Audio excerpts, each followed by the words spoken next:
This weekend, a small army of volunteers in one shoreline town will make sure no veteran is ever forgotten. They'll do that by placing a wreath on the grave of every veteran in Guilford.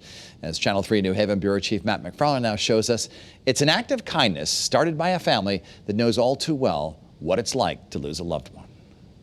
Under a fresh coat of snow and ice, there are hundreds of Christmas wreaths, ready to fulfill a mother's promise made 2 years ago. Ethan and I, in December of 2017, were just driving in the car, and we saw the Wreaths Across America truck pass us by.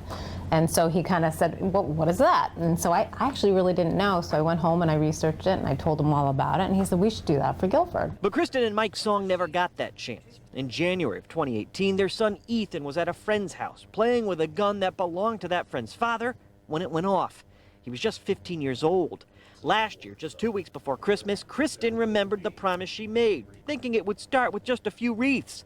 That number ended up being more than 500, and Wreaths Across Guilford was born. It's such a beautiful way to honor them, and their families are often on the verge of tears, seeing that in the coldest kind of time of year, in the dead of winter, these folks are having this great tribute for their heroism. And on Saturday, the Ethan Miller Song Foundation is doubling its Christmas time act of kindness. Our goal was to raise enough money to get 1,100 wreaths, and amazingly, we did it.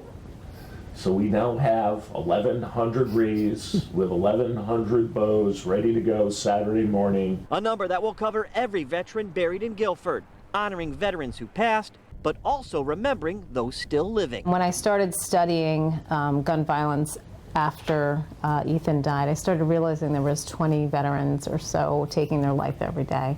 And I guess coming from a place where I was suicidal at one point after Ethan died, just to let them know, hold on, you will find joy again in your life. You will smile again. You will find a purpose. Volunteers will load up trucks with the wreath Saturday morning and head out to cemeteries like this one before having a ceremony here at Alderbrook Cemetery at 2 o'clock. The public is encouraged to attend. With the mobile newsroom in Guilford, Matt McFarland, Channel 3 Eyewitness News.